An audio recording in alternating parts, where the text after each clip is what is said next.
very hard work for me to learn meditation myself, about 40 years back. But I learned it a very hard way. It was a lifetime work for me to learn meditation, to come into meditation. There was no meditation at home or in the temple or anybody out there. I grew up without knowing what is meditation. But I knew something was there. Something was there. X, Y, Z. I don't know. I have to catch it. Somehow by trial and error, meeting every person, reading every book, and getting a bit of information here, a bit of information there. Somehow I had to learn meditation, and I did learn meditation. That is the first finger. Then after that I had to practice a lot. I used to sit for hours. Hey, something should be there. Some vibration used to come to me. Oh, okay, my astral body is coming out, but it didn't come out. Again cool down. Again wait for some more time, some more number of days practice. Finally, some astral body would try to come out of the body. You feel all the Kundalini powers, vibrations in the body. Then suddenly you see something. The third eye gets activated. So it was very hard for me to learn meditation. It was very hard for me to practice meditation. Then once I knew it by myself within about 3 years, from 76 to 79, 1976 to 79, that was my practice period for 3 years. In the 79, then I said, okay, so I know something now. I don't know everything, but I know ABCD. I don't know XYZ. I can visualize XYZ, but I can teach ABCD. So I started collecting my office friends, my colleagues' friends, neighbors, 1 or 2 people who used to come to me to learn music, flute. They used to come to me for general advice. Always there are some people around you who come to you for your general advice. So I said, okay, you do meditation, close your eyes and observe the breathing. I started teaching one by one in the town of Kurnool in Andhra Pradesh state, where I work. So I was working in a company, fertilizer company, in a marketing company, a marketing division, and then also whoever I used to touch in my day-to-day life, I used to teach. That was my hobby. Before I came into meditation, I was only playing cards, enjoying myself day and night. When I came into meditation, playing cards went away. I said, then in the month of December, on the date, December 29th, a book came to me. You called it You Forever by Lobsang Rampa, Tibetan master. Then what happened? Then everything exploded.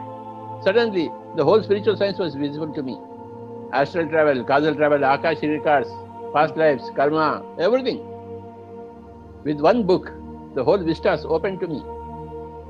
In the year 79, on December 29th, I can remember the date, registered a society in Kurnool called as the Kurnool Spiritual Society, meant to spread meditation. So, my dear friends, then after the Kurnool Spiritual Society, I went to Anantapur.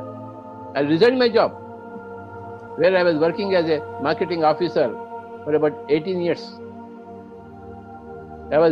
As a marketing officer, I used to go to villages and spread the knowledge about fertilizers. But then I was very not interested in my job. I was only interested in spreading meditation. Finally, I left my job. It was good for nothing for me. In the year 1992, I left my job. Enough is enough. I have not come here to earn a few rupees. No, I have come here to spread meditation like Buddha. That was my concept. I was waiting, pining to go onto the streets, go everywhere and to spread teaching. I explored meditation rather than I did meditation. I explored other people's meditation.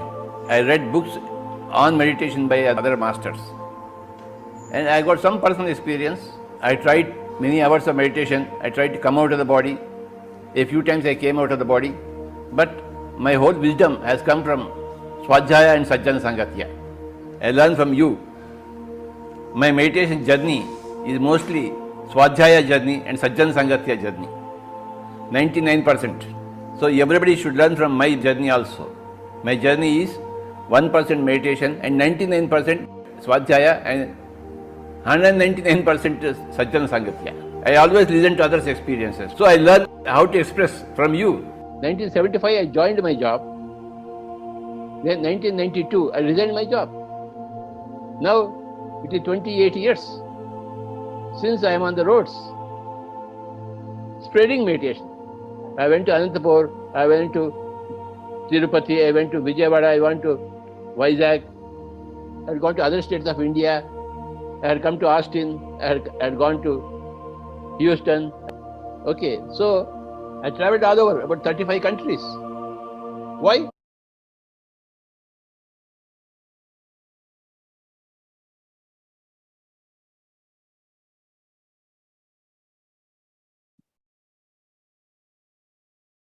Very divine evening, everyone.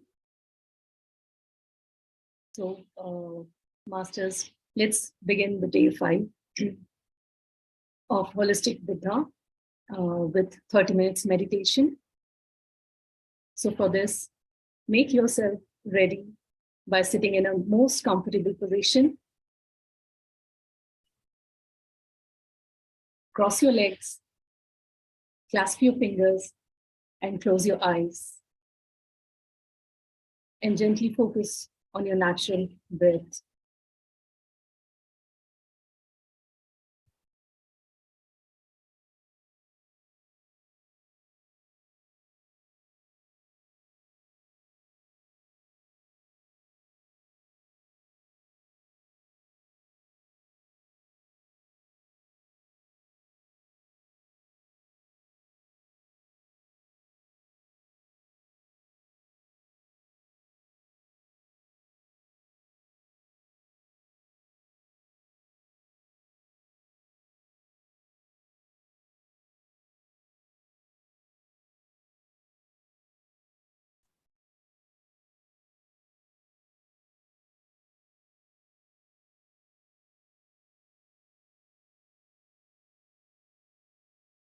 It's time for us to start our meditation, my dear friends.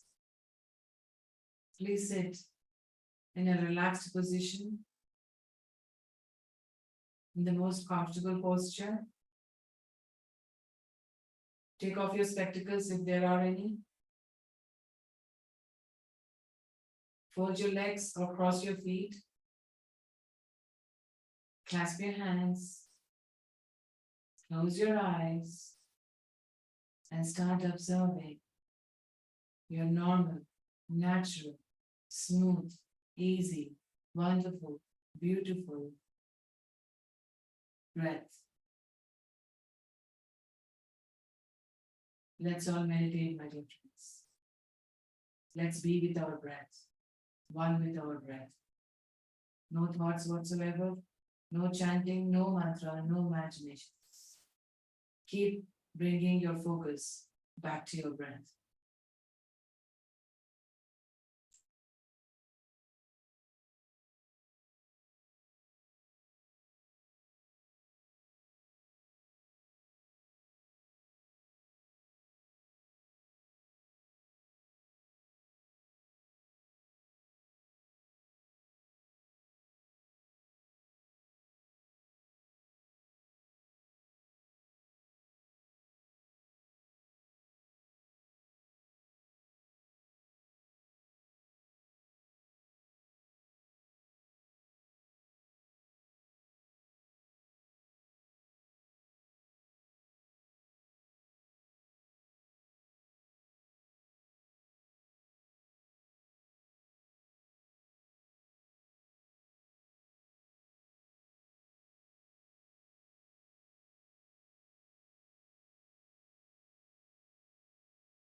Come back to body's awareness.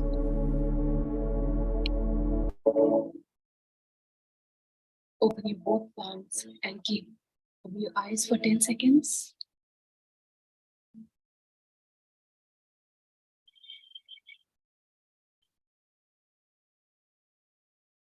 And gently open your eyes. Let's be thankful to the universe for the beautiful meditation which we all have done today. Thank you so much, Masters, for participating in today's meditation. Now I hand over to Smita for today's session.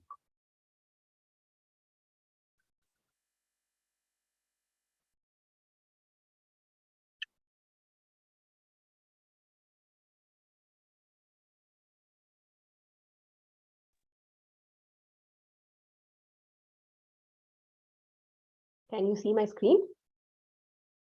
Yes. Okay. So welcome back to day 5, friends. Today we will be talking something about vitality, vital economy, something about the energy behind what happens with us on a daily basis. Okay. So we will see how we are going to earn it, how we can conserve it, and how we basically deplete it also.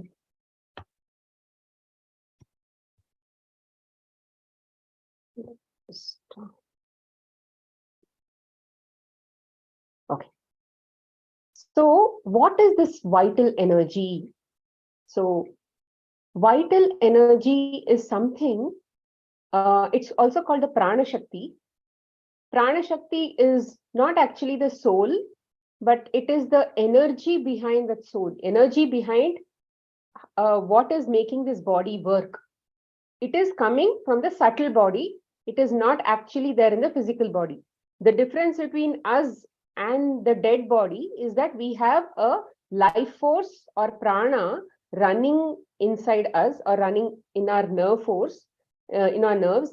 And then that is not actually happening in the dead body, isn't it? So that is what is the difference between us and the dead body.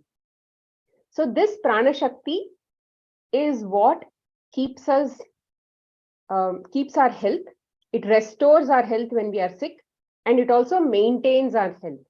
So it is very important to understand how it is very important to understand the management of this prana shakti and how it works in our body.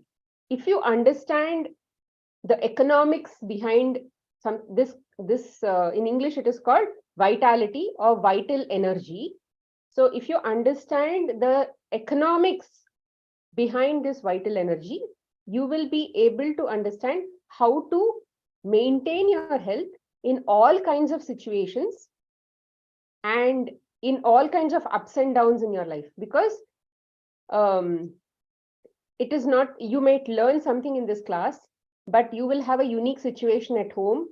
You might have a unique lifestyle. You might have a traveling job. You might have various kinds of things.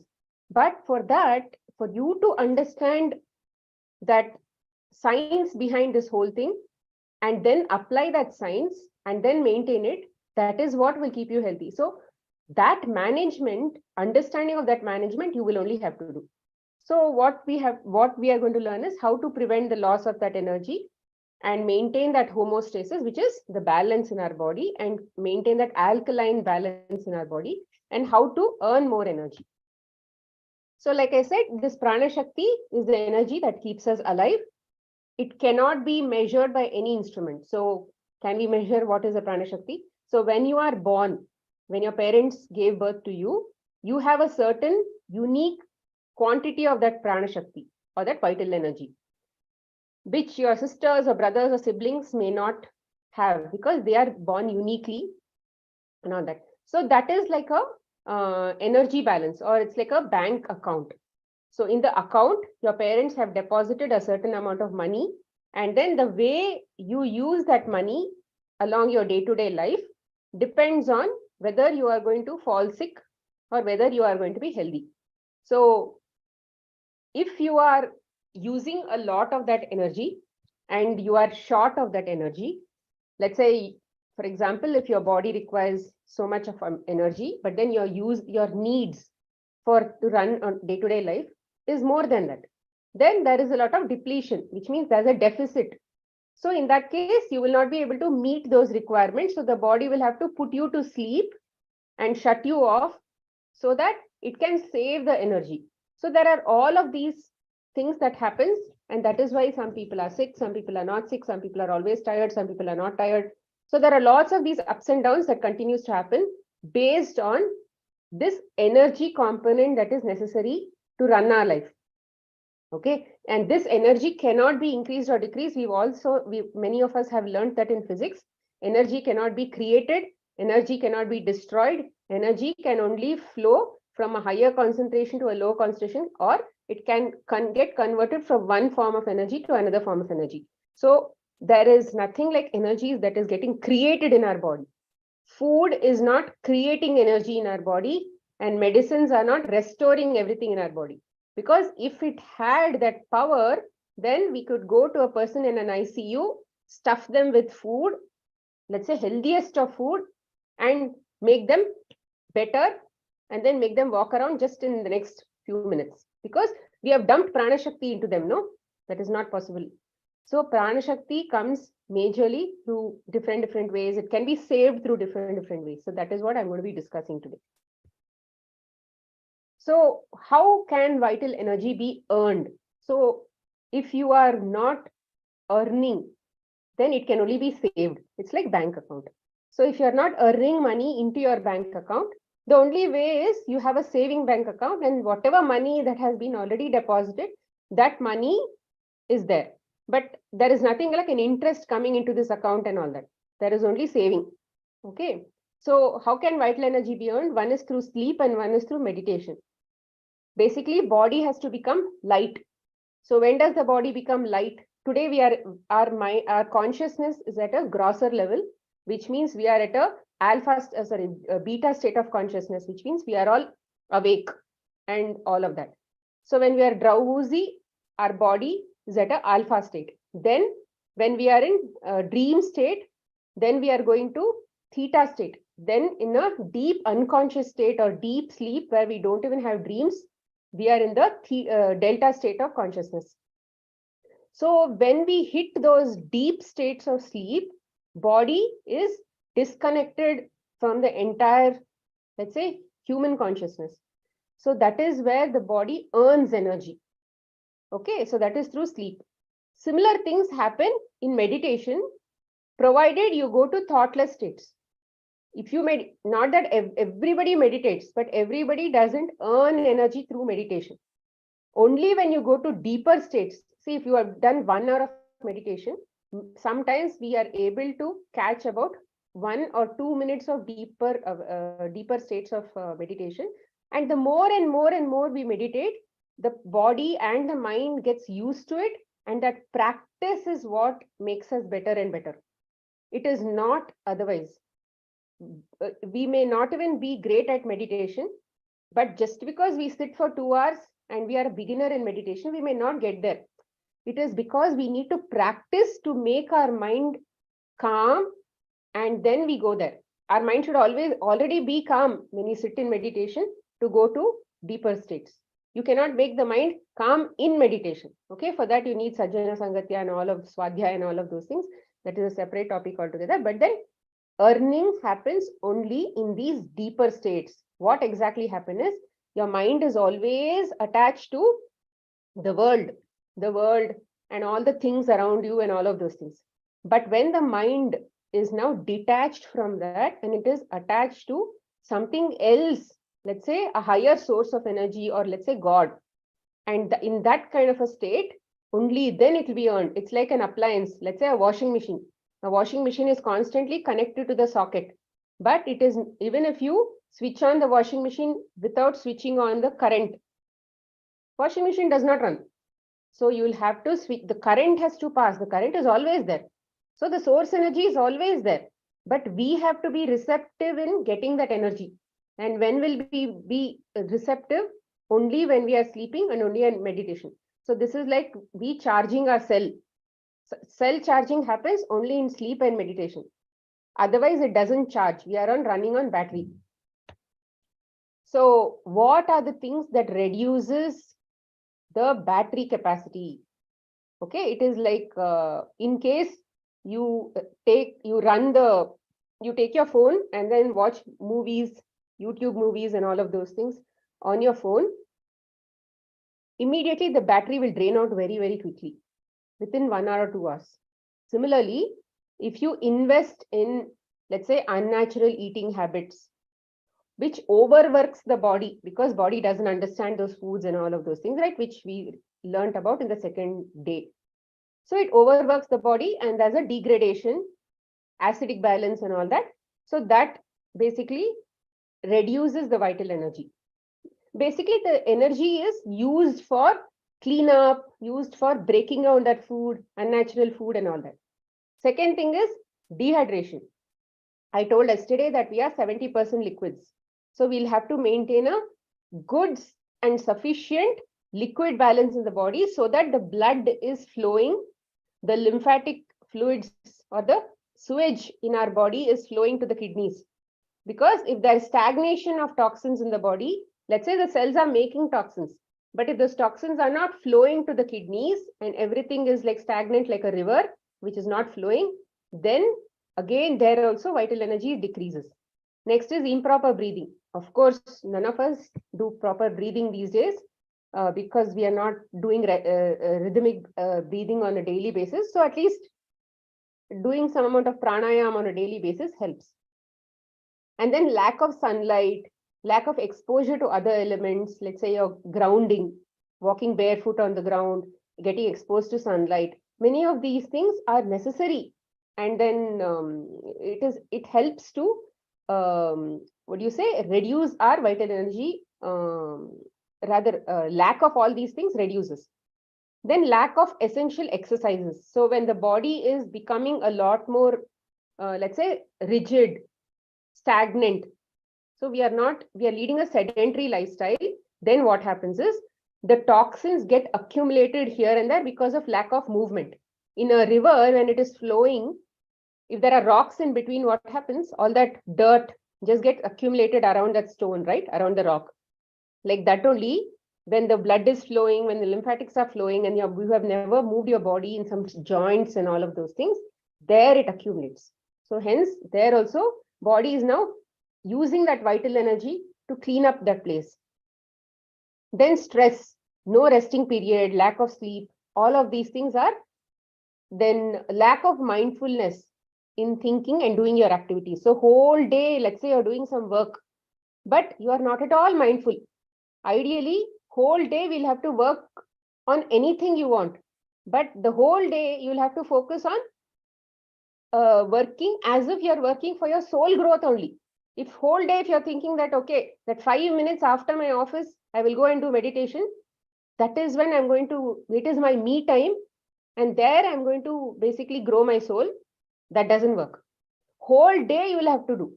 The whole day you will have to actually work for yourself only. Whether you're working for, let's say, the office, whether you're working for your family, whatever you're doing, let's say mopping, brooming, whatever you're doing, in everything you should see that I'm working for my own soul. You should think that I'm growing and all of those things. So when you become unmindful, constantly thinking, why do I get this so much of work? Why do I do this? Hateful, hatred about somebody else, thinking about jealousy, judgment, expectation, all of those things creates negative energies. So that creates, rather drains. Here, if you should understand that eating unnatural foods, food, especially digestion, occupies about 85% of the body's energies. That is why when you put food in your stomach, the body majorly puts all that energy into digestion of that food. So if you might have understood, if you take a heavy food and go to the office, rather in the office, you'll try to feel sleepy in the afternoon because now the entire body has sent its energy towards digestion. That is why we also don't do exercises after a heavy meal, because body needs a lot of energy to exercise. But if you put a lot of food into your stomach, the body needs that energy for digestion. Hence, all of these things are very important, that you have to understand that 85% of the body's energy goes towards digestion. So using that power of vitality or vital energy for unnecessary garbage digestion is just like doing charity. Take your saving bank account, put it in charity. That's it. That much of thing is gone. No earning, nothing. Then, so the next one where we lose a lot of energy, more than digestion, is loop. The thinking that goes in loops. We're constantly thinking about something, enjoying about some issue that happened in the past, judging somebody. She's like that, he's like that. That's why. So all these strategies and other things that happens in the mind, right? Whole day looping on a daily basis. Those drains it like watching videos on yourself. It is like running the entire house's electricity on high power line or AEH line. We do only, let's say, geyser and things like that, right? Now, imagine the entire house is running on that line only. That kind of drain it will create. Then lack of spinal integrity means bad postural the sitting in bad postures, and then bending in bad postures, thinking the way you use your body in bad postures. So the spine has to be straight. It has to be used in a proper way. So all of these things basically drain the energy in many ways. So yesterday I told you about NAEP, right? I told you that, for example, if your eating habits creates about 100 units of acidic balance in your body, acids in your body, and then your body's capacity to expel it is only 50, then on a daily basis, you are basically increasing that acidity count to 50-50. So which means 50, 100, 150, 200, like that on daily basis, you are basically increasing and going. So, but you have no idea that on a daily basis, my lifestyle is bringing me this extra acidity or acidic accumulation inside my body. I don't know, because the body has still not signaled out with some problem, with some pains and all of those things. So what if this vital energy continues to reduce, which means the vital energy is used up for this. First day it was used for clearing up 50 more. Second day it is trying to eliminate 100. Third day it is trying to eliminate 150. Here it is very hypothetical because I'm assuming that everything else is a constant, and that's why 50-50 only is increasing. But it doesn't happen like that. Some days you might go and eat pizza. That day you might probably accumulate a lot more. Someday you are constantly thinking about some old regrets that happened in your life, and you're regretting about some past issue. So that day energy balance, let's say your acidic balance has gone up by 250. So like this, things will go up and down. So what if this energy continues to reduce and reduce and reduce? That is when diseases happen. And there are, whatever you name in the whatever names the medical community has given to any form of diseases that you can ever think of, falls under these 7 categories. Okay, before that I wanted to share that you might have heard about people, let's say, oh, they went through that method of healing. Somebody went through acupressure, somebody went through allopathy, somebody went through this process, that process, and they saw healing. They didn't do this, but they still healed. All of those things we keep hearing on a daily basis. So in nature, it is the vital economy that is playing at the root level. So if there is some process that you're using, that somebody is using, which basically reduced the toxemia levels or reduced the acidic balance and increased their alkaline balance, either by eliminating the foods or by doing something else, or let's say by managing their energy levels, whatever it is that they did, if the processes that they used there ensured that their vital balance slightly increased, rather they saved a lot, they saved the vital energy, and that vital energy will automatically be guided towards healing. That we don't have to tell vital energy, hey, go and heal. It knows. That is like an automatic programming. It is meant to keep your body alive as long as the soul is inside that body. That is all is the work for the body, for the vital energy and the body. Keep the body alive. It doesn't say keep the body healthy. If enough vital energy is available, it will keep the body healthy, it will keep it alive. So that is what is happening. Okay. So don't think that there is only one process in life for healing. There could be plenty of methods for healing, but each of these methods will come to you based on your level of consciousness, based on what you have to learn in the process of going through that kind of healing process. So ultimately, one has to understand that nothing in this world will heal you. The only thing that heals you is your own body. And for that body to stay alive, nothing is necessary except vital energy. Okay. But in the process of getting to a state where only vital energy is necessary for me, and there is nothing else, no food, no water, nothing, no medicines, no doctor, until I reach that state, which is a very, very high state. Maybe you have to go to higher forms of consciousness, go to higher levels of consciousness. Only then you will be and retain that consciousness on a whole 24-hour level. All the 24 hours, you should be in theta level of vibrations, which means the deep thinking state. Only then, a deep sleep state. Only then you will be able to maintain that pranic energy force constantly. It will be flowing inside your body. No, then only you don't need anything in your life to basically nourish your body and all of those things. Until then, we'll have to work with this vital energy and use other props to maintain ourselves. Okay, so it doesn't mean that in the past you may have taken medicines and you may have seen some amount of relief. Then the same medicines may not have worked for you, because every 2 years the whole cell, all the cells in your body completely changes. So what you were 2 years ago, you are not the same person today. Okay, to that extent the body is changing on a daily basis, on a minute to minute basis. So don't compare your current status to anything that happened in the past. And even your mind is changing, your thinking is changing, everything is changing. What worked for you in the past may not work for you now. So you will have to always be ready to keep going forward, try out new things, and then try out new ways of working with yourself, and then working with this vital energy, and then managing your acidic alkaline balance. Whatever may be your process, you should still go through that. But in either way, these are the 7 stages of the disease that happens. How? So what are these stages? The first one is called enervation. Second one, toxemia, irritation, inflammation, ulceration, hardening, and cancer. Then if somebody is already at the cancer stage, they will have to go to 6, 5, 4, 3, 2, 1 only and heal.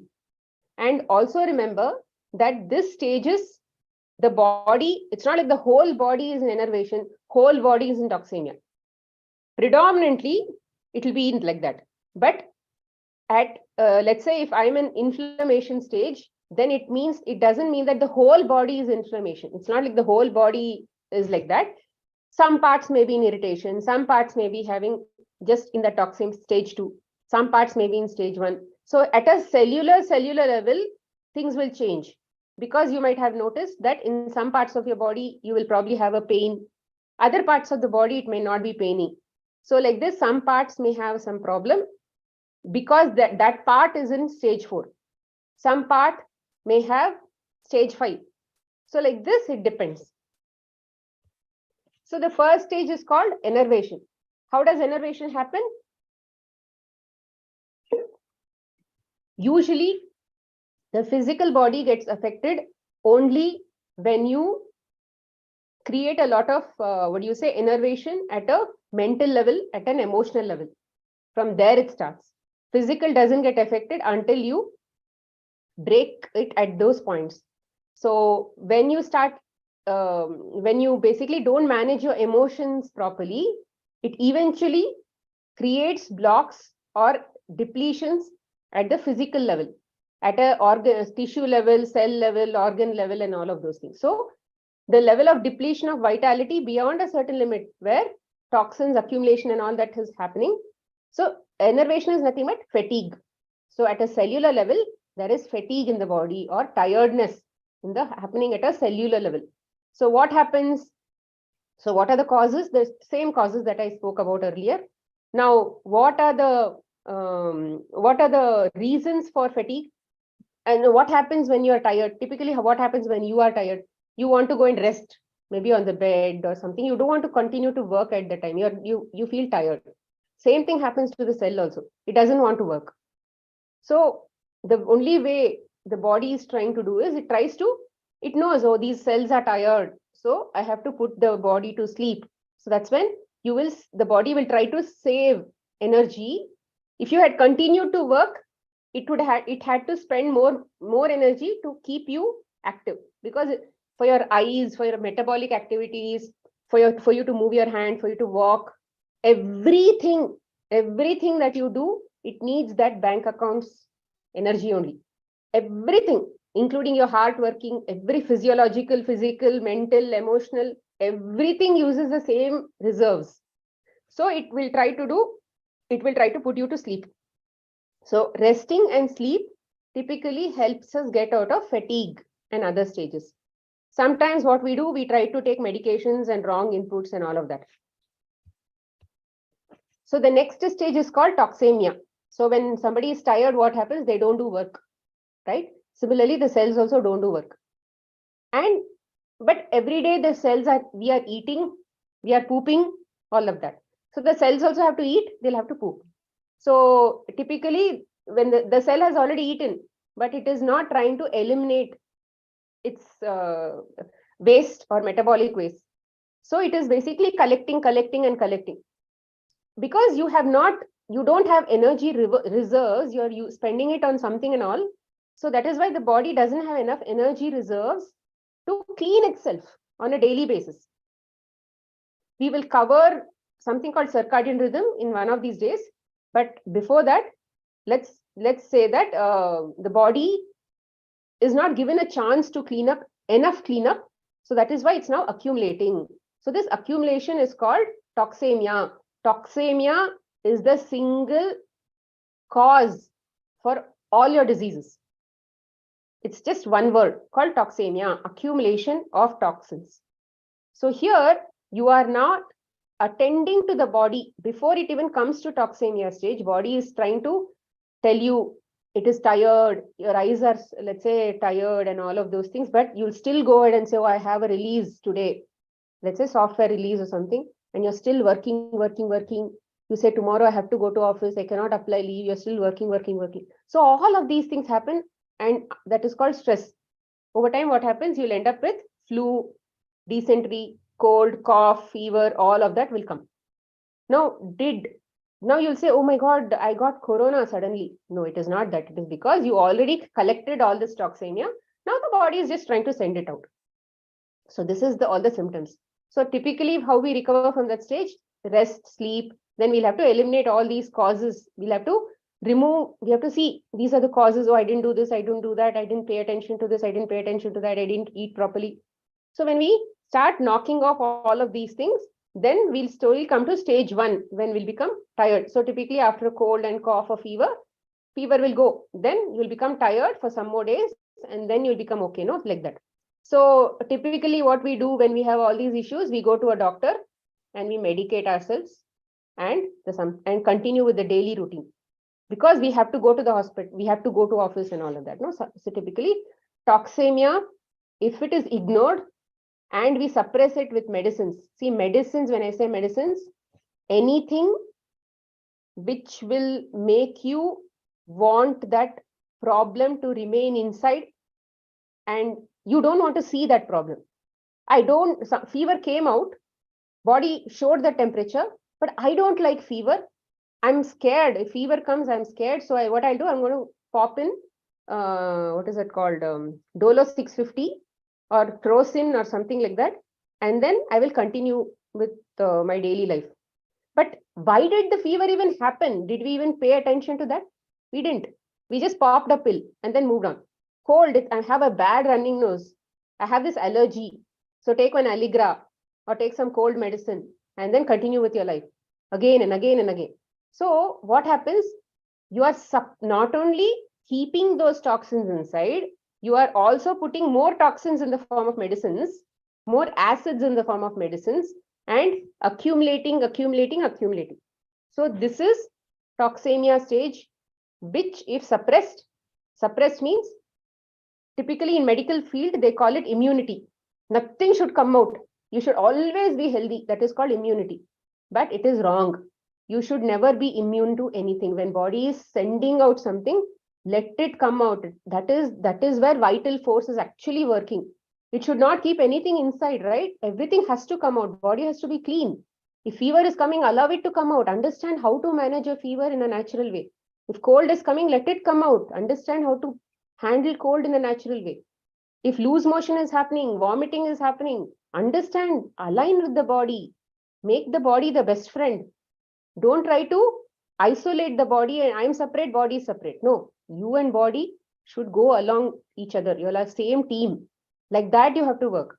So if you suppress this stage, then taking any form of medicine, you might think allopathy is the worst thing, but I'll go to homeopathy or Ayurvedic and take all these herbs and suppress it with that. Don't use anything to shut up the body. The body has, if the body is sending out something, it is doing the right thing. Allow it to come out. It's like when the child comes and wants your attention, just put some chocolate in its hand or put it in front of TV and say, shut up, I don't want to listen to you. So that is what we do on a daily basis. So never stop anything from the body, but understand the logic of how to manage that. How can I reduce the workload of the body at that time so that it can take all that saved energy and put it for healing at that time. That is what is called vitality management. Okay. In any form of all these issues, you need to reduce your activity levels. You need to reduce your thinking levels. You need to reduce your eating. You need to go back to juicing and then allow the body to flush it. Then go to zero digestion. When you go to juices, what happens? You'll go into zero digestion, but nutrition is going to come in and then it'll also going to flush you. One day you will be in bed, you will be okay next day. It went the natural way. But if you put even natural medicines inside, it is all going to come out again and again and again because body is smarter than you. If you try to shut it, so typically what people do, people try to shut the cold by taking medicines continuously. One day they'll end up with skin issues. That is how it works. So if they end up with skin issues one day, it means that they've constantly suppressed their respiratory issues. Typically respiration and skin issues and all go together. Anyway, that's a different topic. So third stage is called irritation. So now cells are now accumulating. They're clogging and they don't have enough energy to send it out. They don't have enough hydration to carry to the kidneys and all of those things. So what will happen? They will now try to become irritated inside because there are acids inside the cells. So the acids are very, they will irritate the body. They will irritate the skin, the lining of the cell and all of that. At a tissue level, they will irritate. So that irritation causes all of these skin issues and many of these issues, itchy skin, nausea, nervousness, obesity, bad breath, whatever, all of these things are there. But people ignore all of these things and move ahead in their life. They are not still at a stage where you need day-to-day attention. It is there. Some days it's there, some days it's not there. Those kinds of stages these are. Okay, typically we have to pay attention to all these things because you know that you are in stage 3. If you ignore this, you will go to stage 4. See, when I say ignore, it means that you are not changing your lifestyle. You are not now reducing your other things to increase your vital energy, to save more vital energy. You are now distributing your energy, the available energy to A, B, C, D in your day-to-day life. You need to cut down some B or C or something like that. Make that energy that was available to B and C available fully to healing. So you need to learn how to manage that. That management is called vital energy management or vital economy. Okay. So that is irritation. Fourth one is called inflammation. We all know gastritis, this itis, that itis, all this itis that the medical community has named is all called inflammation. which we typically see as pain in various issues. So when the cell, now the cell has toxemia. It is now every day it's collecting toxins, but it is not able to release toxins. What happens? It will become like a balloon. It will swell up because everything is getting collected. There's a lot of pressure inside. And that pressure, that acids are building up and there's a lot of pressure. So that's why it was irritated before. Now it cannot hold on. It is now becoming like that pressure is fully increased and then everything has become red and painful. So from the acids. So this stage is called inflammation. So here is where we have all kinds of pains in the body. Some parts we may have pain, some parts we may not have pain. So here there has been accumulation of toxins in that area and the body only has to remove it. And that you have to do only through rather cutting down some of the acid building activities in the body, increase your alkaline balance inside your body, and then reduce your vital energy spending. You have to reduce your thinking. You have to try to lie down. You should not watch your TV, cell and all that. So because all the sense organs are using those things, right? So somewhere all these things, small things also matters. Okay, you'll have to pay attention. Oh, this also matters, that also matters. Let me take rest. Let me do this. I'll not talk to anybody. Some days I'll stay in silence. Mauna. All of these things also reduces that vital energy spend and it'll go towards healing. Okay, so it is very important. Now here, how to recover from this stage? So here, this in arthritis, colitis, and all that. Here, what happens? People are taking daily medications. They have ignored until stage 3. They have ignored. It has gone to stage 4. Here, every day pains. It pains every day. Something or the other happens every day. You have to pay attention to your body because it's like bothering you. That thing is bothering you. So this is where inflammation is. So here again, intake of energy, that is, you'll have to balance your energies, then resting, and then you'll have to remove the causes that actually created it. So typically what do? We go to medicines and then drug ourselves or do something like that and then continue to ignore this stage because many times what happens, we are not aware of all of these things. So that's why we continue to look for whatever is available. And then typically in the industry, everybody is going towards doctors. So that's why we all go towards doctors and think that is the cure. But someday the universe is going to show us an alternative way, like what we are doing today. So it's an opportunity for you all to embrace nature and understand how to heal right, and then pass it on to subsequent generations. Let the ignorance end today, so that you all can be a empowered parent and bring all this good knowledge or share all this good knowledge to your children. Practice it today. If you have little children, practice it today. Start today so that they can get the experience under you all and take it forward to subsequent generations. Let all this ignorance and depending on others end here. Become your own doctors today. Okay, the next stage, what happens? The cell cannot hold on to the toxins any longer. They will burst. So this is where cells die and blood, toxins, everything rushes out of that area and pores and all are open up. So it looks like an ulcer. Okay, so this is where it is called ulceration. So you can see ulcers in all parts of the body. In some parts of the body, you might find, some parts of the body you may not find. Depends on wherever it has reached that stage.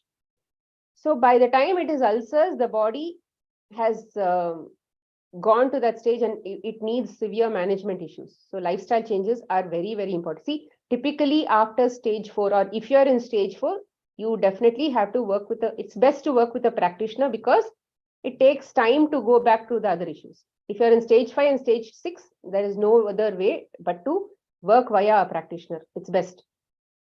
Because there will be lots of ups and downs that will happen. And then if you have the knowledge, definitely you can work because God has given all of us the knowledge.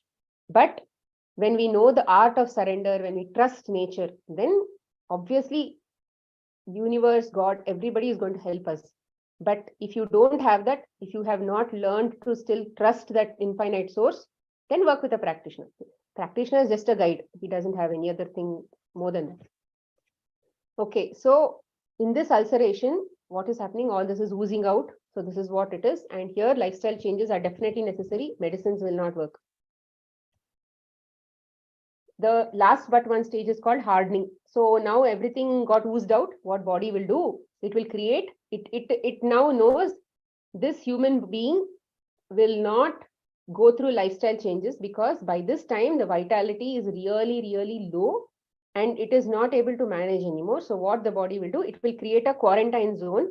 It will shield that area with a tissue, with a hardened tissue, and then cause something like a tumor or a growth or a cyst or a fibroid, whatever you want to call. If there is a growth in any part of the body, they may give different names.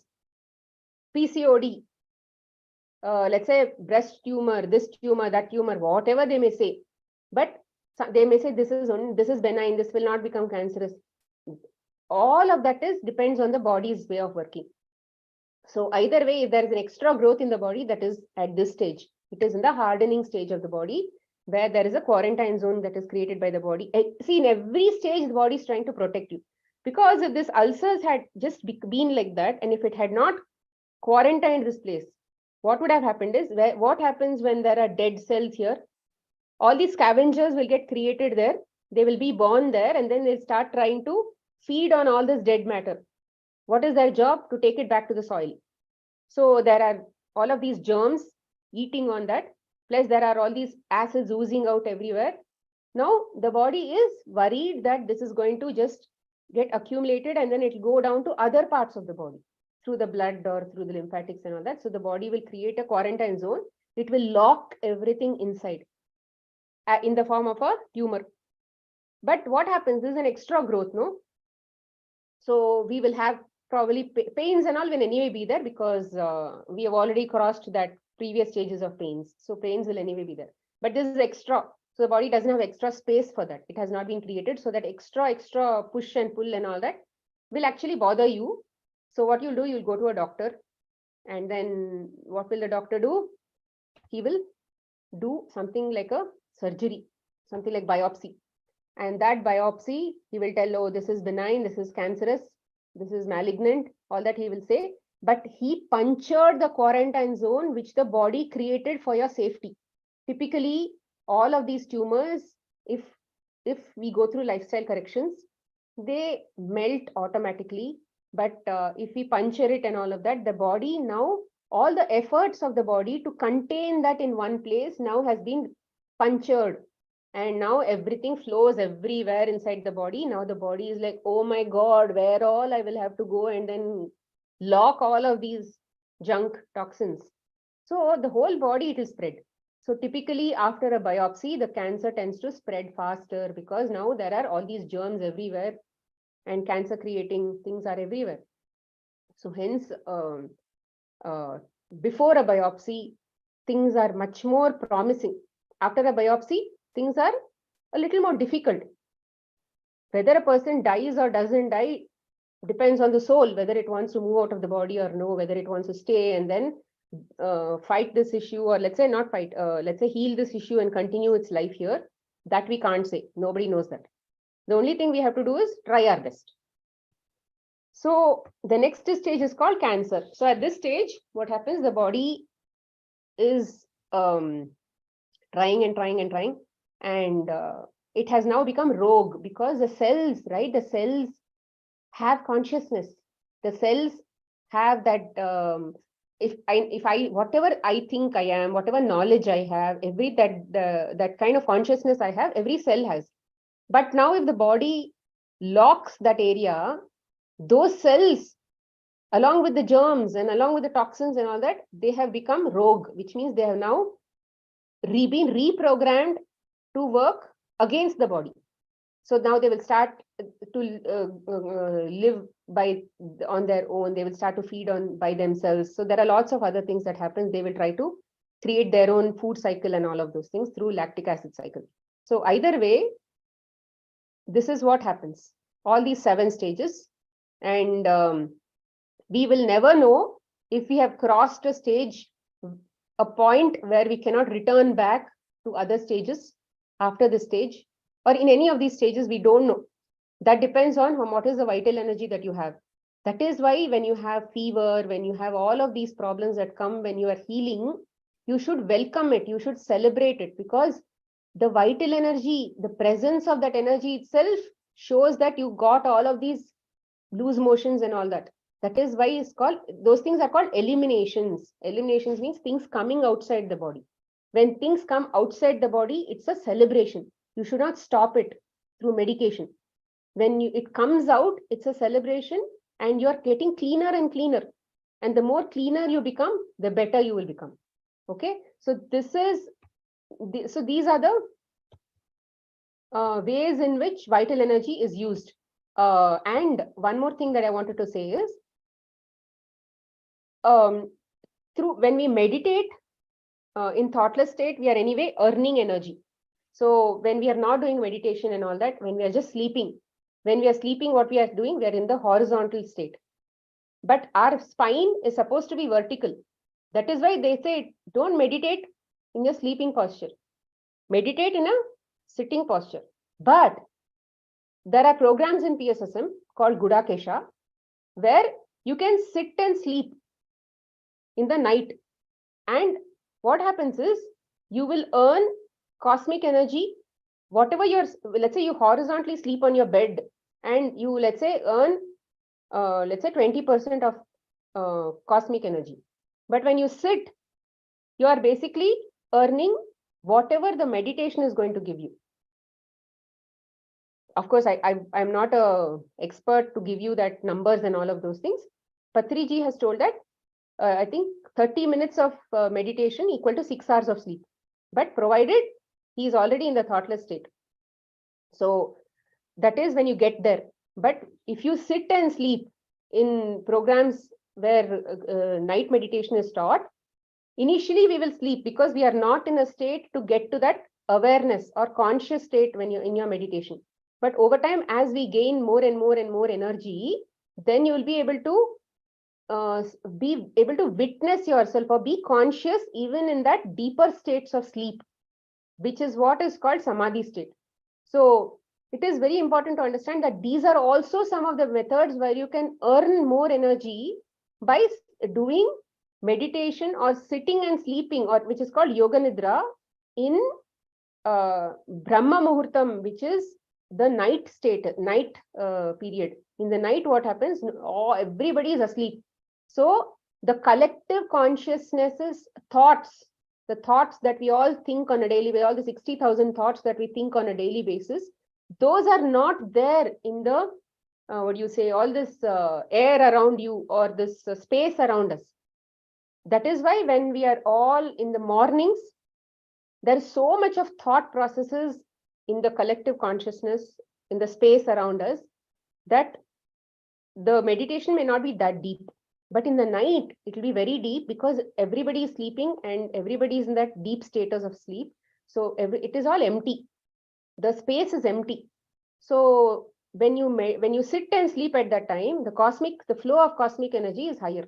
So this is also one of the ways to earn more cosmic energy. So earning should always be there. You should have a way. See, the way to understand this vitality management is to know how to where all I can earn, where all I can save. For example, let's say if my body needs attention because of issues, the problems that I have, then I have to give full attention to the body by giving it full control of energy. Then maybe I can just rest for that day. I can do full juicing. I don't have to eat anything so that the body focuses. 85% of that body's energy can be given to healing. I can just do juicing. I can drink a lot of juices, and then I can just sleep. I can keep eliminating I can keep urinating. That is one. Second thing is, let's say I went to a marriage function and then I had to eat there. I had to eat lunch there. Then I will definitely not choose dairy. I will definitely not choose, let's say, fried items, sweets, because they contain ghee and all of that. So I definitely, although I ate cooked food, but I saved some amount of potential loss on all of these things, which I would have probably lost a lot if I had eaten all these things. Oh, I'm in a marriage, so let me indulge here. It's once in a way, and all that. This is where you can save. And then maybe that for dinner, you don't have to eat anything. You just drink water and sleep. There you can aram say, so you after lunch, you would have not eaten anything till next day breakfast. So which is a long hour of gap for the body to constantly work on that digestion process and not be overloaded with one more dinner. So like this, you should understand where all I can save in my lifestyle. If I'm going there, how can I save? If I'm here, if my body is like this, how can I save? So like this, they should be able to, what do you say, this vitality management you have to understand. Once you are understanding and become smart about vitality management, you will be able to manage yourself in any situation of your life by eating any food. I'm not talking about animal foods and all that. There is no, what do you say, compromise for animal foods. I'm talking only about plant-based foods.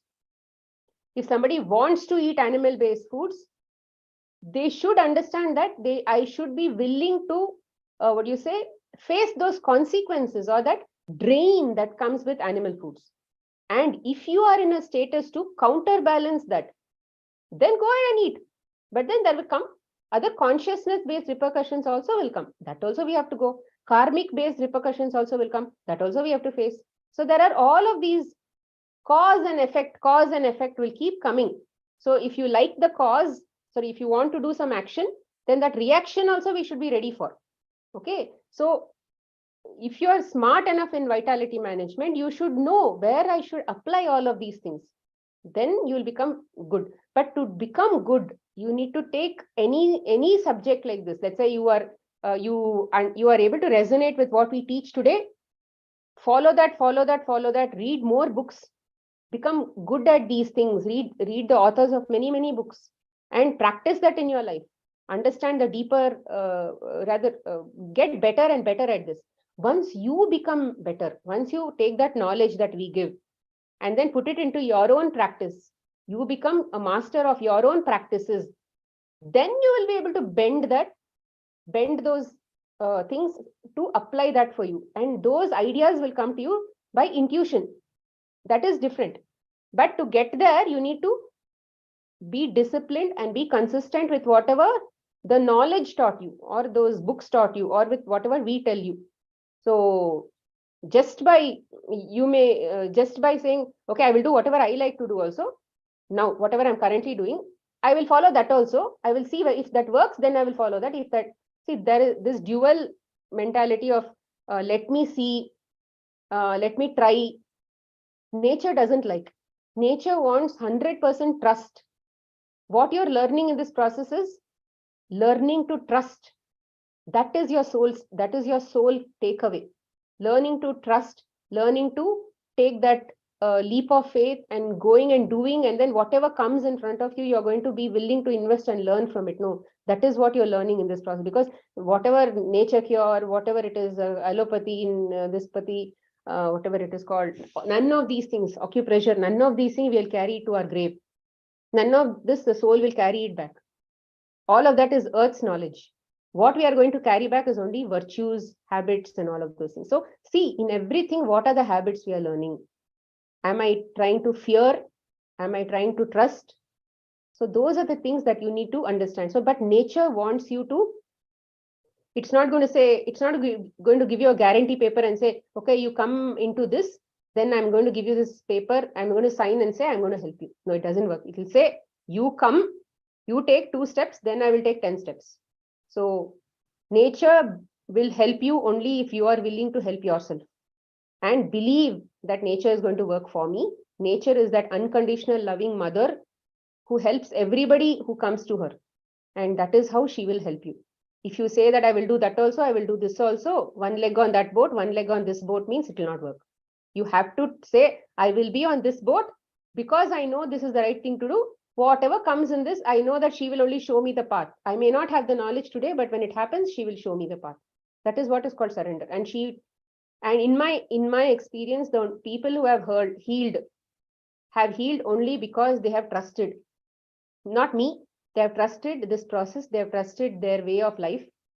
And only then they will heal.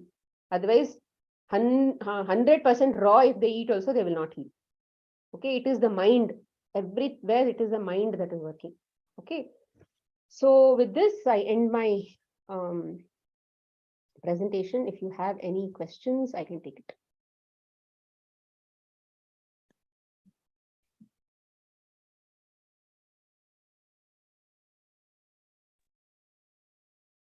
Nidhi Agarwal, can you unmute yourself and then talk? Ma'am, it's been, what can I say, as if it seems as if I was searching for all these things, ma'am, since when I've been hearing, do this diet, do this, go for allopathy, go for this, and like, it was also, ma'am, do we have anything in Hindi? Because I have, like, Hindi is such a universal language. I feel if we can have anything, such beautiful sessions in Hindi, it will reach out to more people, ma'am. Definitely. I mean, we can talk in Hindi, but we may not be this fluent. I It can doesn't understand, ma'am. come out so seamlessly, but who knows? Maybe masters will help in that also someday.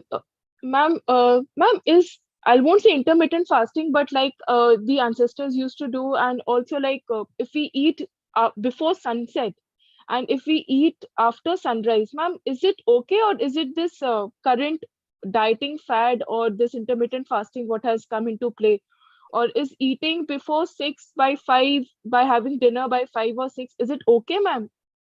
See, typically, when it comes to eating food, they say a person who eats 3 times cooked food is called a rogi. A person who eats 2 times cooked food is called a bhogi. A person who eats once is called a yogi. Okay, that has been told in the Shastras.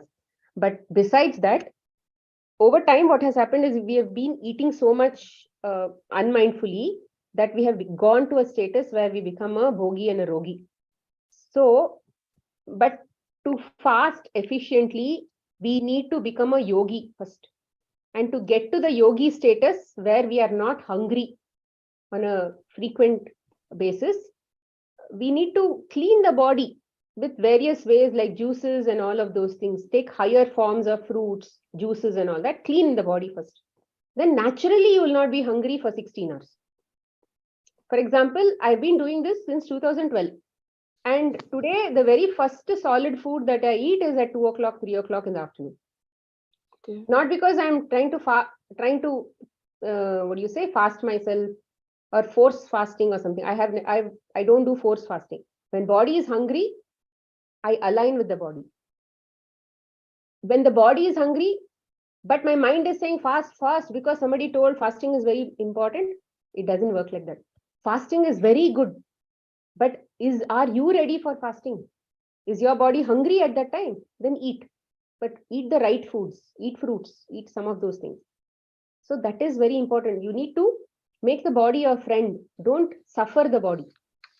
Body is very important. It is your traveling companion. Don't suffer the body because some rule says something. Rules are very important. Ancestors have made those rules. It is really good. But are you there yet? If you're not there yet, get prepared to go there, then do all of those things. Ma'am, can I get in touch with you like offline, ma'am, personally? Can I Yes. just message you? Thank you, ma'am. Thank you so much. Mayuri Modi, can you please unmute yourself? Yes, good evening, ma'am. Thank you for a wonderful session. I wanted to ask you that in the beginning of before these 7 stages, you said that these will only physicalize, it'll enter the physical body after, it crosses the emotional and mental health.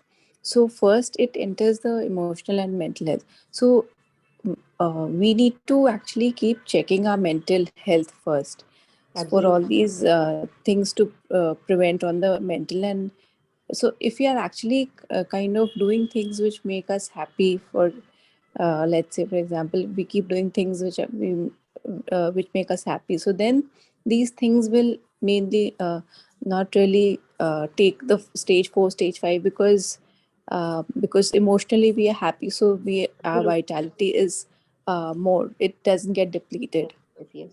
In fact, saving is far more when you save it at those levels, subtler levels, than at the physical level. Next comes physical. Okay, so that is why we need to keep ourselves more happy Yes. to save energy. In fact, even in From sickness, be grateful. right. So then you'll save a lot more there also. Also, I wanted to ask you, like you said, if you can save, you can earn through sleep and meditation, and you can save like if you go to a party or if you have to go eat lunch. So you just eat something which which is just like not non-fried, not sweets, this that, and then for dinner you can just have water or juices or fruits. But then doesn't it lead to a constipation? Like I have constipation sometimes, so I kind of eat because I am scared that otherwise I might um, See, many of have. the times, fear is you have to check whether you are in fear in other areas of your life. Okay. That will manifest into constipations also. It would have become physical because you don't want to let go of your past, no? So how do we work on See, that? once the mind has made it physical, you'll have to clean it up at physical only. You can change the mind, but then it requires a lot of subconscious level programming for the body to work at that level. We may not be geared up to do that, so we have to clean the physical and that's root cause separately, parallelly. You'll have to address your fear, become fearless, read books, and understand why you have to become fearless with life. Why you can trust life, how other people have to be trusted, why are other people not to be hated. All of those things you'll have to think through and address those things. And at a physical level, constipation is basically eating a lot of foods that are like concrete. It is not going out, and there is not enough hydration in the body to flush it out, not enough fiber, like raw fruits, raw vegetables are not going inside the body. Lots of animal products. These things will create a lot of inflammations also. Although I eat fruits only for breakfast and I have salads every day. Pay And attention to your liquids, juices. At least drink 1 liter of juices every day. like water, I have 2 liters. Not water. Water doesn't have the enzymes in it to act like soap and scrub. So fruit juices or vegetable juices. You can mix and have. Okay, and Add or greens soups. also to them. Yeah. Or Not soup. soups. Not soups. Soups you can have it for dinner. I'm talking about pure hydration to maintain your 70% balance. The water will not Like do. like coconut water or fruits or juices. There is no or. Juices, coconut water, lemon water, it's all one category. Okay, so juices. Thank you. Thank you. Dheeraj Devan. Yes, ma'am. Good evening, ma'am. Yeah, good evening. Ma'am, I had one question. The session was really very amazing. Thank you. And ma'am, the question that I wanted to ask you was, actually, ma'am, my son is also taking online class. So, then there are network issues. So I can't start my video. No problem. Tell me. Ma'am, the question which I had was like, my father passed away 1 year back. And I had been meditating for a long time, but yes, just few months before my father passed away, like I got intuition that I need to be regular, and I have been regularly meditating for the past 1 year now. But then that day when I sat for my, own Reiki healing, which I had learned, probably in my younger days, I could feel, when I kept my hand on my heart chakra, like I was going in sleep. When I did it for the other chakras, it was all right. But when I kept my hand on the heart, like sounds were there as if there is still a lot of pain. But then I resorted to different methods of meditation. I even did Guda Kesha, in between. Yes, I couldn't complete the Sankalpa of 40 days, but yes, I did for 23 days. And yes, my energy levels were quite good. I could feel the mental happiness, peace within. But मुझे यही समझ नहीं आया कि जब मैंने कल एकदम से वैसे ही healing अपने आप का करने का सोचा, still there is lot of pain. हाँ, I was too much attached to my father, I should say, emotionally. अभी भी कभी-कभी I go in flashbacks, okay? But मैं अपने आप को वापस बहुत जल्दी ले आती हूँ और मैं मेडिटेट भी करती हूँ, but then how to overcome this grief जो कि अंदर ऐसे सप्रेस्ड है अभी भी, और जो मुझे लग रहा था कि मैं I have overcome. See, there is nothing like you will overcome. You will always get what do you say, you'll encounter experiences in front of you which will constantly show you it is still there inside, it is still there inside.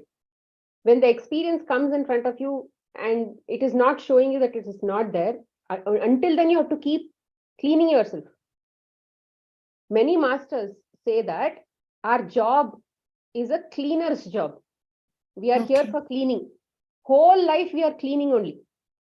If you finish your father's cleaning, some other cleaning will come. So don't get bored with cleaning at all, and don't think that we should reach a state where there won't be any problems in our life. Some problem or the other will be there in our life, and our job is problem solving only. So don't get bored with, don't get tired with anything. Just think that, oh, it's still there. Okay, I will do this again and again. Even if you have to do it for 1 year, please do. Because deeper issues take time. So if it needs time, it needs time. You can't help it. Okay. And then second thing was, like you said, that we should, focus on book reading also. But then I can't make out ki when I sit for meditation, and I also keeps my books ever ready with me. But my mind always goes towards meditation. अब मुझे कई बार ये नहीं समझ आता मैं book reading से escape कर रही हूँ. But I bring books, मैं हाथ में भी लेती हूँ, 1 page, 2 lines I will read, and somehow some work strikes, or I close the book. Now, how to develop this habit, ma'am? Every day read a page, whether you like it or not, read a page. I was also not a book reader, but slowly, once you start reading books, you will actually get into the joy of reading books. And there are so many books in PSSM, and there are so many PDFs also that get circulated. So it is not at all a problem. And if you don't want to read books, there are so many Swadhyay sessions that happens in every single channel. Even if you're not going live also, if you go to those channels, so many are already there. Hindi may be hai na, PMC Hindi is like overflowing with all these things. So you should pay attention. See, just doing meditation will not help. Otherwise, Patriji wouldn't have introduced to Swadhyay at all. He wouldn't have read 1 book otherwise. Right? So it means it was important to read books. Otherwise, Yes. you'll get energy, but you don't know where to channel that energy. I was talking about that in the previous class, right? You need to know. You need the knowledge to channel that energy in the right way. And for that, book reading is very important. Knowledge is very important. And this knowledge should only be a suggestion. It should not be a replacement for your intuition. You should take it, you should apply it and make your own experience. That is why you are getting all this knowledge. You are not just a follower of anybody. You have to become your own follower. You need to be yourself, that's all. And that is what was his dream. No, that is why he was saying, you are your own God, you are the God, you are God. He didn't say I am God. Because, recently my friend, she made me, read this PYS, Patanjali Yoga Sutras. And, finally we came to a decision today that until and unless we meditate for longer hours, these sutras are also not going to help us, क्योंकि उन सब में main crux is do meditation. The entire Patanjali Yoga Sutras were written to meditate only, no? Everything, whether it's asana, dhyana, yama, niyama, whatever you see, everything has been written just so that you can sit for 3 hours and then meditate and then get self-realization someday. So otherwise, so everything is going to teach you processes. There is no right and wrong process to get to self-realization. Whatever you resonate with, that is your process. But you sit and practice, that is necessary to go and get there. There is no 2 ways about it. So, yeah, thank you. And ma'am, do you also give the diet plans and all if we consult you personally? Yes, ma'am, I do that. Okay, thank you. Sapna, architect. Yeah, hello Smita ji. Thank you so much for an amazing session, and lot of blessing to you for giving us so much of your time and energy. My question is that actually July say probably I have turned into dairy free and trying oil free also. And earlier I was non-vegetarian, but now I am vegetarian, so plant based basically. But मुझे ऐसे लग रहा है कि I have now fear of food also. Constantly thinking ये खाऊं ना खाऊं, ये ठीक रहेगा या नहीं ठीक रहेगा. So एक वो जो instant एक खुशी, एक that kind of joy is somewhere is I'm missing that, because constantly thinking of ये नहीं अच्छा ये खाओ, ये नहीं अच्छा वो खाओ, and there's too much of information also which keeps coming from every end. So See, that is why I think it's best that you take that and you say, okay, fine, I'll apply this sincerely for the next 15 days. Be diligent on one thing. Don't keep fluctuating whatever comes to you. Up and down, nahi karo. Like, for example, let's say if you do fruits, vegetables, salads and all that until dinner, and dinner one cooked food. Keep doing the same thing at least for 6 months. Don't do any changes. I mean, changes only when your body needs to heal and all that. That changes, okay, which we spoke about vital economy. I'm telling, don't say, okay, am I going on the right path? There is nothing like, am I going on the right path? You're always on the right path. There is always learning in every path. We are, as per the 10 spiritual laws of that even Patriji has spoken, we are always progressing. We are always progressing in the right direction. There is nothing like reverse direction at all in this journey. Our soul is always pushing us in the right direction. But there is also another law which says, I can hasten my process in this journey. So which means there comes the ways where you're thinking and saying, I will do this for 6 months. I will improve my energies. I will improve my whatever. So don't fear. Fear is the one that you need to overcome. Yeah. Right? Be bindas. Be fearless. And you say, okay, what can eating fruits do anyway? Let me be fearless. What can vegetables do anyway? So like that. Okay. But Okay. when And the issues come inside your body, think, okay, maybe there's an opportunity for me to understand how to maintain my vital economy and then detox. Don't fear diseases. Diseases are there because your good energy was good. That's why it's showing up as it's coming outside. You just shared that you take your first solid meal at 2 o'clock. That means before that, are you on some kind of juice or it's just water? No, water and 1 liter of juice. 1 liter of juice. That is vegetable or? Yeah, it may not be the same for every single person because that is the time that I am hungry. Okay. Smitaji, over a period of time, what happens, we may not, over a period of time, when hunger, when the energy levels are high and there is not much to detox, then the hunger will be very late. And there will also come a time when you will not be hungry, but you will feel like eating. But that is why we'll have to think through also. Okay, I'm not hungry and energy levels are there, but we feel, okay, time is there, we need to eat, all that also will come. So that is how we progress in our life.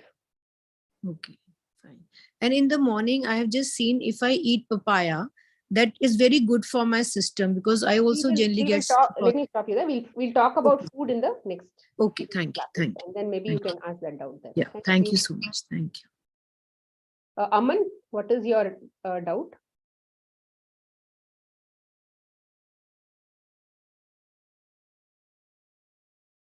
Okay, so we'll move on to the questions. Yeah.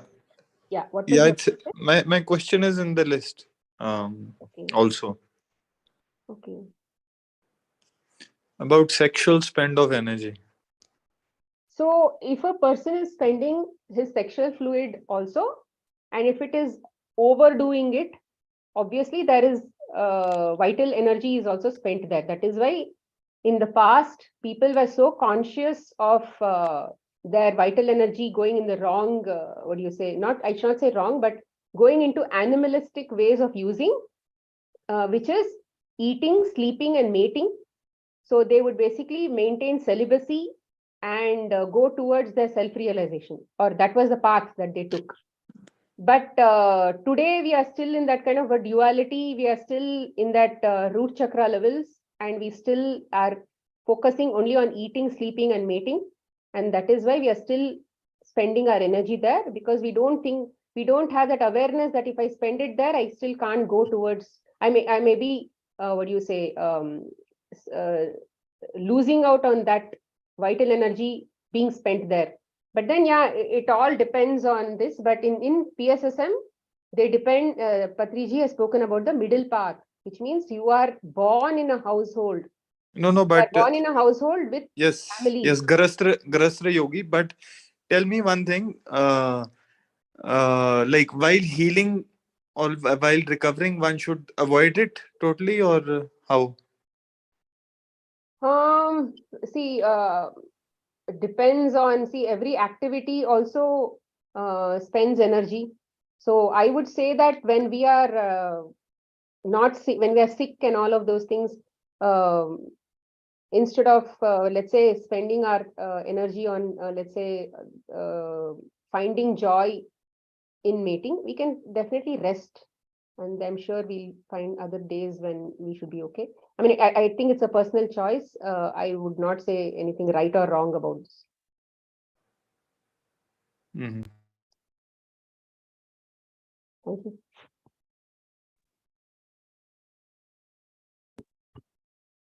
Hello, ma'am. Yes, Rupa Jain, please. Yeah.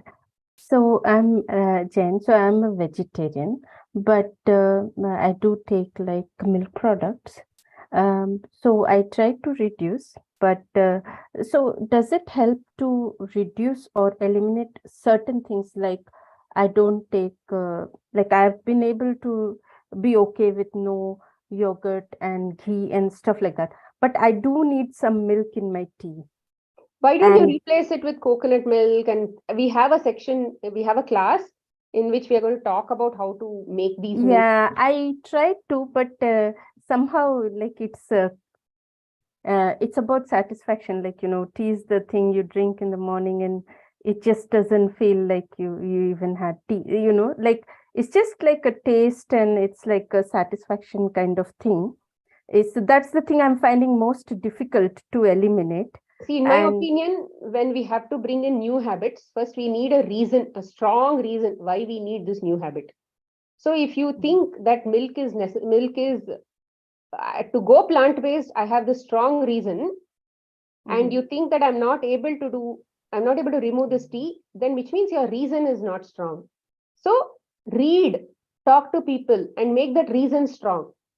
Then when your yeah, reason I mean, becomes what strong, my thing would be that from a health benefit point of view, does it help to reduce it or you have to actually completely eliminate it? see, in my opinion, doing plant-based for health reasons is good, but you will not be able to sustain that long time. Once your health becomes okay, you will again go back to saying 1 cup here and there. It will not work, and again you'll go back to the same habits and you'll have the same problems. So it's always best to bring plant-based lifestyle Fully, like fully 100%. with ethical values. That I am not here to I'm not here to get pleasure based on at the cost of other animals. When that comes, then automatically your mind is going to switch. If that animal was in that it was you, let's say if it was a child of that you know, then the feeling is more stronger. But because it's not in front of you, the feeling is not there. In my experience, in my last 8 to 9 years of experience, that is what I educate with to my clients. You do it for health reasons initially, but you cannot sustain this until you bring ethical values into your way of reasoning. A reason that is strong will make you go do anything. Impossible also you can go do. But today, if you're not able to do, it means that reasons are not strong enough. You think that nothing is happening to me, ek cup kya hoga, ek cup kya hoga. But there will come a time when that ek cup will become bhari. Then you should be able to switch. But you'll be in one of those stages, then coming back is going to take a longer time because animals have a lot of protein. It's a high amount of acids that are coming into your system. Yeah, I mean, ethically, I can understand because I've been a vegetarian, we don't eat meat, but because milk is allowed as per our religion, you know, it doesn't seem like it's unethical to have it. So that's in the past, though, that kind of awareness was not there. That is why it was okay. See, when we talk about religion, it has been there for a long time. But at that time, it was not so much of abuse in the animal industry was not happening. Today, it is very commercial. In the past, when religion started, they had cows in their backyard. That's all. And that when it gave, it gave. When it did not give, it did not give. When it gave birth to a baby, it gave. When it did not give birth to a baby, there was no milk. So, but today we get it from the dairy industry. So now we can't talk about the same conditions that actually was prevalent in the past. So now you have to think differently. You can't depend on your ancestors to feed you information. You have to think on your own. That is why you have a separate intellect. Your grandparents had a separate intellect. And you are a separate soul. They are a separate soul. And you are equally God. They are also equally God. So you have to take your own independent decisions. You can't depend on what my ancestors told me. They told me, I will blindly believe it. That doesn't work. In today's conditions, you have to make your own decisions. Tomorrow, your children may not, you should tell your children, don't believe whatever we tell. You make your own decision. Yeah. And about books, like you said, reading books, but I generally like to listen. So that's okay, right? Like Sure. discourses, audiobooks. Okay. Yeah, sure. Yeah. Thank you so much. Thank you for the amazing session. Thanks very much. Somebody asks, how is toxemia explained in newborn babies who are diagnosed with cancer? See, from a physical point of view, we can give any number of reasons saying, okay, they may have come into a body with lots of toxemia. I mean, let's say the parents had all of these things and the cells accumulated. We can say any of these things, but from a spiritual point of view, the soul just wanted to spend a short period of karma in the mother's womb, or maybe a little period after it came out of the womb. So once its period was over, it went back. The soul decided to go back. So, but because of lack of awareness, many souls think that if I have to go back from earth, I have to create a disease for myself and go back. But slowly with knowledge and wisdom and awareness, one can understand that we can create our own reality. And I can maybe find ways to just shut off my prana or take the life force out of my body and then just exit, like the way all these people with yogis do, right? That is possible. If they can do it, then we can do it. But because we don't have the skills to do it, we don't have the awareness to do it, we bring some disease in our body and then we say the soul has to say goodbye to the body. So the health is very different, death is very different. Sometimes we can say all of these things, but ultimately from a spiritual point of view, it is all karma. You have to keep suffering that karma until you finish that quota. That is why they said, right, Jnanagni Dagda Karmanam. It means that when you're reading books and all that, everything doesn't have to be a suffering. Everything doesn't have to be an experience. You can just read books, you can get the awareness and move on. You don't even have to suffer that karma. So there are so many ways of looking at all of these things, but since the topic is very physical as of now, this is what it is. Yeah, but when it comes to different cases where children have cancer and things like that, that is where is the reason we can give. We can't say that as a child itself they had a lot of toxin. Maybe they knew in that body they will get it, whatever it is, but we won't know for sure whether that really happened. We can just only speculate. So my mom is having sinusitis, ma'am is taking tablets. All of a sudden we could stop the tablet and help her cope up. Ma'am, please suggest how can we? So yeah, again, Sharvanan, it only means that toxemia is very high. Body is sending out a lot of mucus outside. So reduce all her acidic foods and things like that. If she's overthinking, ask her to reduce all that. I'm sure their body will be able to balance some vital energy there. How often juicing should be practiced? See, juicing, if you are very sick with fevers and things like that, do juicing for the whole day and save energy. And but on a daily basis, if you're okay, but for the body to constantly flush out things inside, on a daily basis, drink some juice. That is not called fasting. That is not called doing anything. It's like food. It's like how you do eat 3 meals of the day or whatever. Like that, juice is also a part of your meal. Like that, you bring juicing as a part of your meal, and that will be covered in the subsequent classes. Okay, so we've already shot out our time. The people who have not got answers, you can share it in the WhatsApp group and I'll try to answer there. Yeah, that would be great, Smita. It was a wonderful session, really. And we look forward tomorrow also. for the same. And we request the masters to join in on time. And see you all tomorrow, everyone. Divine night, everyone. Thank you.